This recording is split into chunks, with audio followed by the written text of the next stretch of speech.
নির্বাচন উপলক্ষে প্রায় সব ধরনের ছোট যানই বন্ধ আছে।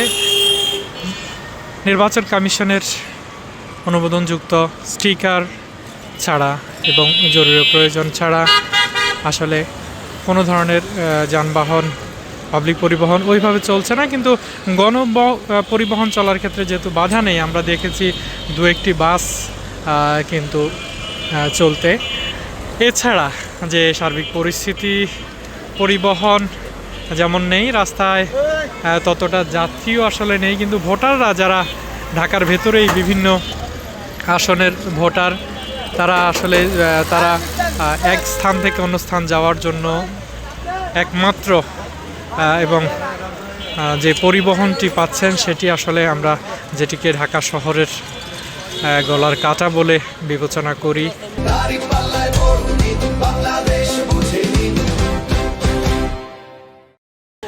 সেই অটো রিক্সা,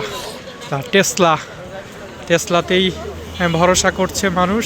টেসলাতেই আপাতকালীন সময় চলাফেরা করার জন্য আমরা দেখছি দর কষাকষি করে মানুষ এক জায়গা থেকে বিভিন্ন জায়গায় চলাফেরা করছেন। আমি এই মুহূর্তে আছি নতুন বাজার এলাকায়। নতুন বাজার থেকে রামপুরা, তেজগাঁও, আজিমপুর পর্যন্ত আসলে এই অটোরিকশাগুলো যাচ্ছে। মূল সড়কে অটোরিকশার দখলেই রয়েছে।